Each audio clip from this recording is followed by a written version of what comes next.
2025년 6월 5일 낭독 사설 첫 번째는 국민일보 사설. 모두의 대통령 실용적 시장주의 국익 외교 꼭 실천하길. 이재명 대통령이 4일 취임 선서를 가진 뒤 발표한 국민께 드리는 말씀에는 유독 눈에 띄는 단어들이 있었다. 통합, 실용, 국익, 유연, 타협, 소통 등이 그런 말들이다. 이 말들은 불과 얼마 전까지 한국 사회를 묘사하던 갈등, 충돌, 입법, 폭다시 이 말들은 불과 얼마 전까지 한국 사회를 묘사하던 갈등, 충돌, 입법 폭주, 진영 논리, 편가르기, 불통과 같은 단어들과는 사뭇 다른 것이어서 주목된다. 이 대통령이 완전히 새로운 나라를 만들겠다는 염원에 답하겠다고 밝혔는데 이날 강조된 단어들도 그런 포부와 관련되어 있으리라 기대한다. 이 대통령은 우선 모든 국민을 아우르고 섬기는 모두의 대통령이 되겠다고 강조했다. 또 분열의 정치를 끝내는 대통령이 되겠다고도 말했다. 통합은 유능, 분열은 무능에서 비롯된 것이라고 지적했다. 경제에 대해선 실용적 시장주의 정부가 되겠다고 밝혔다. 박정희 정책도 김대중 정책도 필요하고 유용하면 구별 없이 쓰겠다. 낡은 이념은 역사의 박물관으로 보내자고 제안했다. 외교는 국익 중심의 실용 외교를 펼치겠다고 말했다. 대통령이 취임 선서 뒤 첫 행보로 여야 대표와 오찬을 함께한 것도 과거엔 볼 수 없었던 풍경이다. 이 대통령은 개혁신당 천하람, 국민의힘 김용태 대표를 잘 모시겠다, 자주 보자고 했고 양보할 것은 양보하고 타협할 것은 타협하겠다고 언급했다. 이 대통령 말대로 다 이루어진다면 앞으로 한국 사회가 진짜 거듭날 수도 있을 일이다. 다만 중요한 것은 지속적인 실천이다. 3년 전 윤석열 대통령 당선인도 대선 이틀날 앞으로 야당과 긴밀히 협치하겠다고 약속했고 선거를 하면서 헌법 정신과 민주주의라는 게 어떤 건지 뜨겁게 가슴으로 다가왔다고 강조했었다. 하지만 협치는커녕 야당과 극한 대립으로 치달았고 반헌법적이고 반민주적인 계엄 선포에 이르렀을 뿐이다. 이 대통령만큼은 어제 한 약속을 반드시 지키기 바란다. 지금 대한민국을 둘러싼 여러 변수들 중에서 어느 하나 비상이 아닌 게 없다. 이 대통령이 취임 첫날 바로 민생 회복을 위해 비상경제 대응 TF를 발족하고 국민통합과 국정을 조기에 안정시키기 위해 김민석 국무총리 후보자를 서둘러 지명한 것도 이런 긴박한 상황을 감안해서일 것이다. 위기 상황에선 국민 전체의 마음을 얻고 야당의 협조를 구하는 일은 선택이 아니라 필수다. 이 대통령 말대로 낡은 진영 논리나 이념에서 벗어나 통합, 협치, 실용을 무기 삼아 위기 대응에 나선다면 보다 빨리 보다 효율적으로 어려움을 돌파할 수 있을 것이다. 인데 마이크 프리셋을 또 기본으로 해놨네. 프리셋 목소리 녹음으로 바꾸고 두 번째 읽기. 다시. 모두의 대통령 실용적 시장주의 국익 외교 꼭 실천하길. 이재명 대통령이 4일 취임 선서를 가진 뒤 발표한 국민께 드리는 말씀에는 유독 눈에 띄는 단어들이 있었다. 통합, 실용, 국익, 유연, 타협, 소통 등이 그런 말들이다.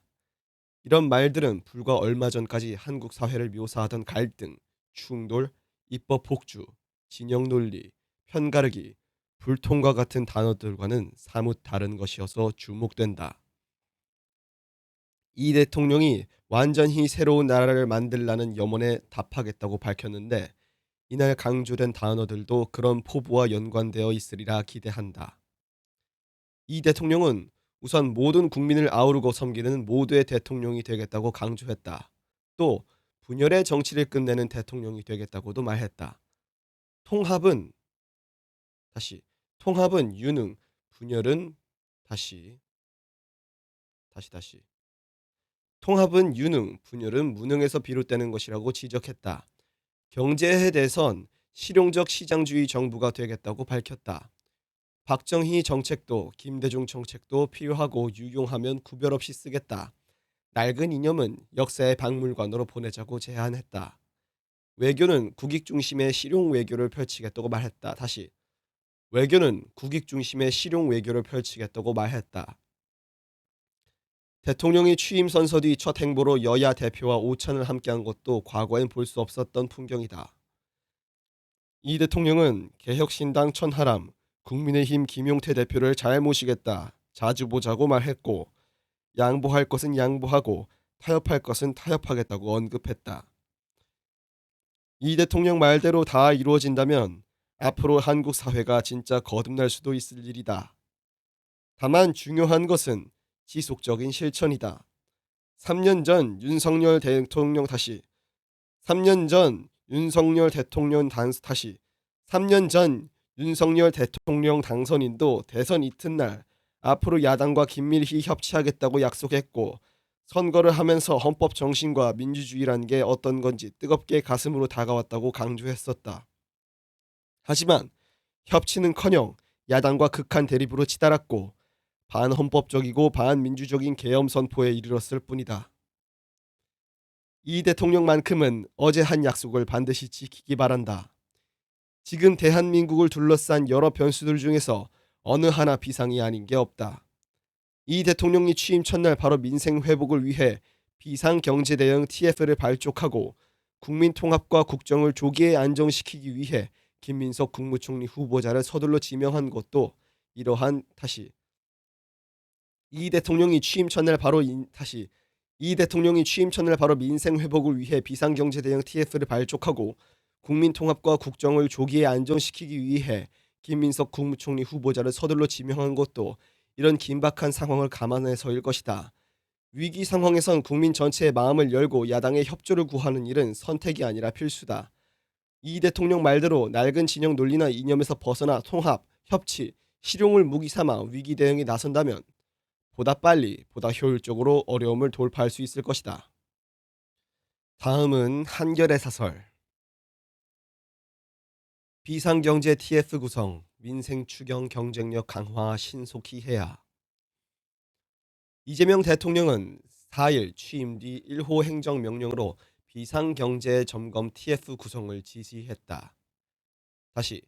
이재명 대통령은 4일 취임 뒤 1호 행정명령으로 비상경제 점검 TF 구성을 지시했다.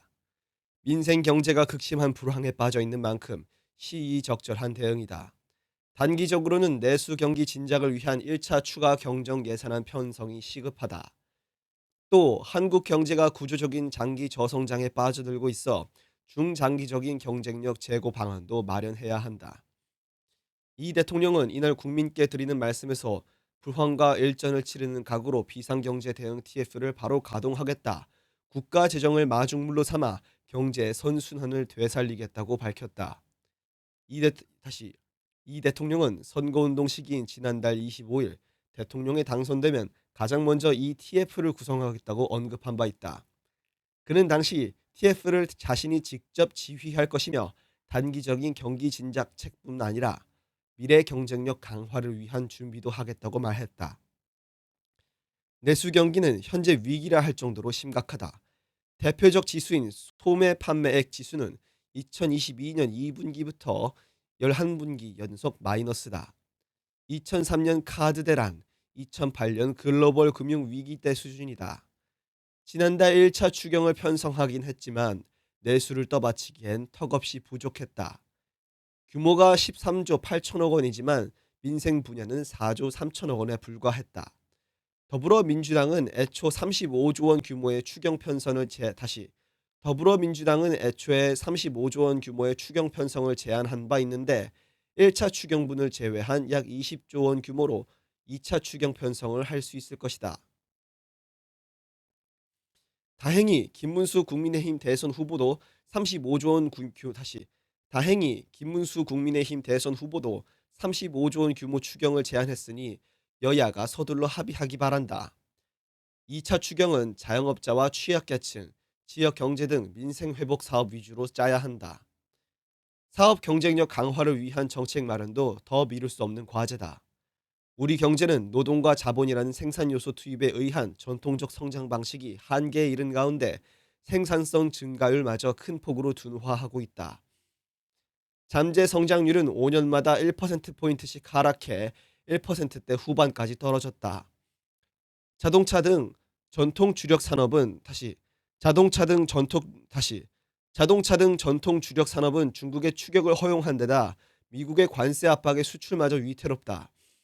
반도체를 대신할 새로운 성장 산업도 보이지 않는다.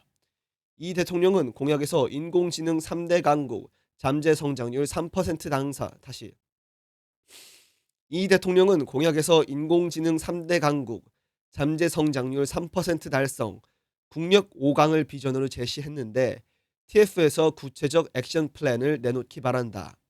민생 대책과 미래 먹거리 산업 육성을 위해선 재원이 뒷받침돼야 한다. 열악한 재정 여건을 고려해 세수 기반 확충도 피할 수 없는 과제다.